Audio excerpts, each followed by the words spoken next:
In 1958, in a kitchen in Cincinnati, my mother poured half a can of beer into a bowl, bent over the sink, and rinsed it slowly through her hair. No conditioner, no heat protectant, no $20 treatment, just beer, cold water, and Saturday night. Sunday morning, her hair was the most beautiful thing in the room. Does any of this sound familiar? Standing in a drugstore aisle, staring at 47 products, spending real money, and still not getting what your mother had with almost nothing. 70 years ago, our mothers cared for their hair using what they had at home. That's it. Today, I'm going to show you two of those tricks. One comes from something sitting in your refrigerator right now, and it does what a $50 protein treatment tries to do. The other one your mother did every single Saturday night, and you probably walked right past her without asking why. 8 forgotten hair rituals.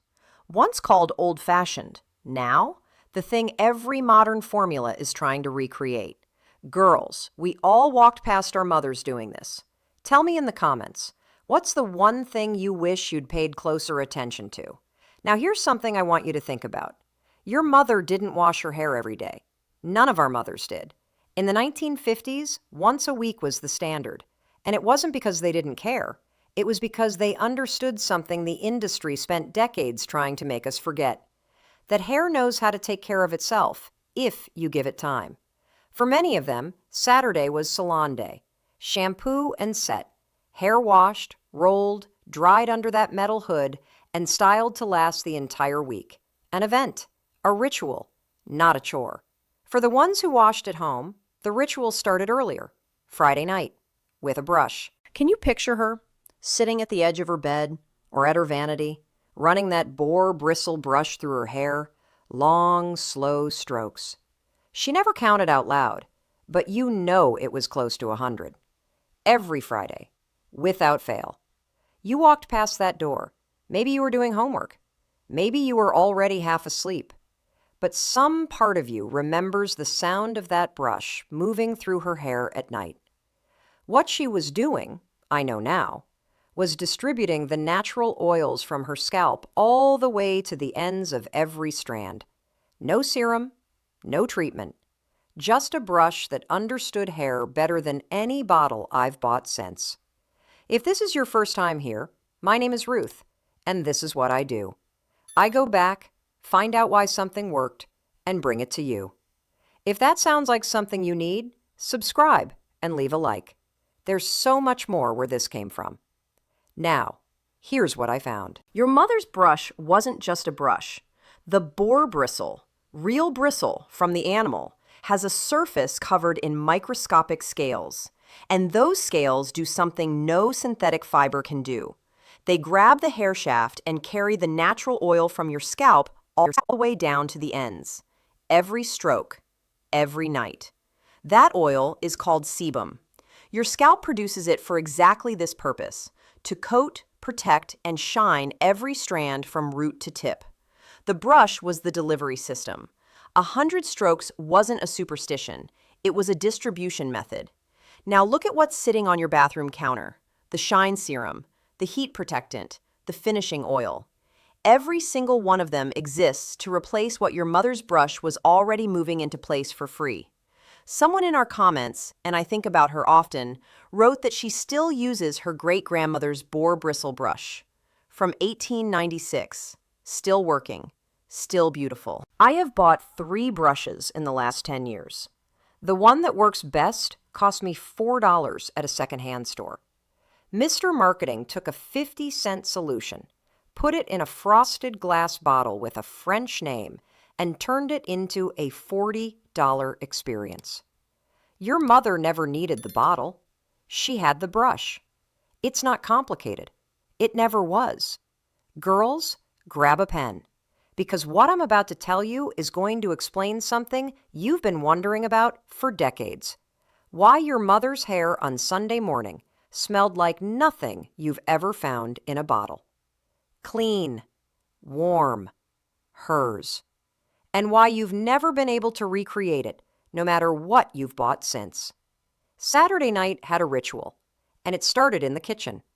Your mother poured flat beer, room temperature, left open since Friday, and ran it slowly through her hair after washing.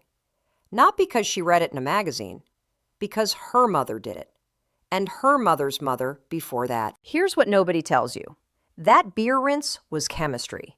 The B vitamins, riboflavin, niacin, pantothenic acid, the malt proteins that coated every strand, the hops, which are a natural astringent balancing the scalp the way a toner balances skin. It worked because it was designed by nature to work. And then in 1978, the Body on Tap shampoo hit drugstore shelves. 1/3 real Budweiser, it said on the bottle, $3.99. The industry had just confirmed in packaging what your mother had been doing for free every Saturday night. Now, the egg.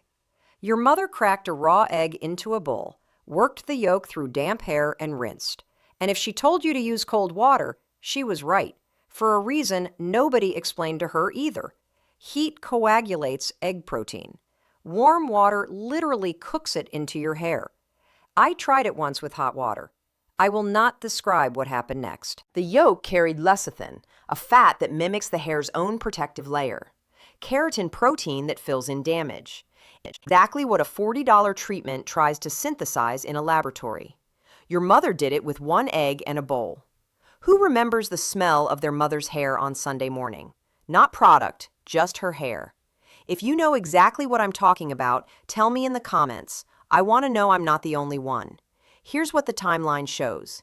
In the 1940s, your mother washed her hair once a week. Her scalp had time to balance itself. Her natural oils did their job. The system worked. Then Breck, Prell, and Revlon arrived, and with them, campaigns designed to convince women that once a week wasn't enough. That daily washing was modern. That equilibrium was laziness. What they didn't tell you. The Prell they were selling was highly alkaline. It stripped the scalp bare every time. And the apple cider vinegar rinse your mother did afterward, without knowing why, just because her mother did it, was correcting exactly that damage. Acid after alkali. The pH restored. The cuticle closed. Your mother had a two-step system. She just didn't call it that. Today, shampoo companies sell you both steps in one bottle and compromise both in the process. Your mother never worried about any of this, and she was right not to. She called it common sense. They turned it into a product line. Everything she knew, the rinses, the rituals, the ingredients, and exactly when the formulas changed. It's all in Mother's Secrets. The link is in the pinned comment. The QR code is on your screen right now. Put this in your memory drawer. Your mother, or maybe her mother, took strips of old cotton, a worn-out house dress, a bedsheet past its prime, things that had no business being beautiful anymore. And with those strips, she rolled damp hair into spirals, tied them off, and sent you to bed. You slept on it. Uncomfortable? Absolutely. Worth it? Every single time. In the morning, those strips came off, and what was underneath was something no curling iron has ever replicated. Soft spirals. No frizz, no damage. Just the shape the hair decided to take on its own, drying slowly around cotton through the night. Here's why it worked. Wet hair is elastic. It will hold whatever shape it dries into. The rag gave it the shape. Time did the rest. No heat, no broken cuticles, no strand cooked into a curl that falls out by noon. In the 1950s, they commercialized this into the spoolies, little pink rubber rollers with a slit down the middle. Several of you named them in the comments exactly. You remembered. Now, I have to be honest with you. My generation went the other direction entirely. We ironed our hair, flat on a board, pillowcase between the iron and the strand. We wanted share hair, and we were going to get it one way or another. The heat one generation used to destroy curls is the same heat that replaced the method the generation before used to create them, without any heat at all. Someone in your family should know this. If you enjoyed this, our video on why our mothers stayed slim with none of what we were sold, that one is waiting for you right there. Write this one down, because this is the whole thing. The entire ritual your mother had, reconstructed, with the reason behind every single step. It fits on a note card. It costs almost nothing. And it works exactly the way it always worked. Step 1. Before you wash, 50 to 100 strokes with a boar bristle brush on dry hair, root to ends. You are moving your scalp's natural oil down every strand before water touches it. That is your pre-treatment. It always was.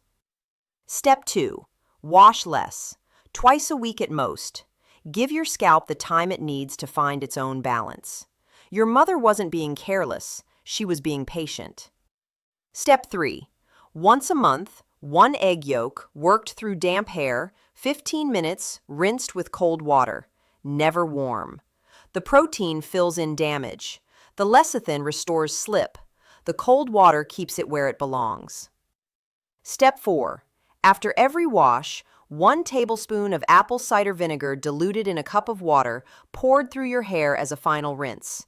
It closes the cuticle, restores the pH, adds the kind of shine you stopped being able to find in a bottle. Step 5. For curls, strips of old cotton, damp hair, tied off before bed. In the morning, the hair your mother would have recognized. This fits in a $5 budget and an old t-shirt. My girls, you already knew this. You just needed someone to write it down. If you want the complete guide, every ritual, every ingredient, every formula your mother used, and exactly when and why they changed, it's all in Mother's Secrets.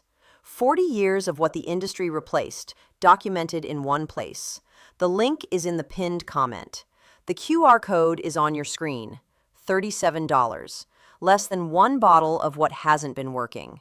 This belongs in the family recipe box. These rituals didn't disappear because they stopped working. They disappeared because they stopped being profitable.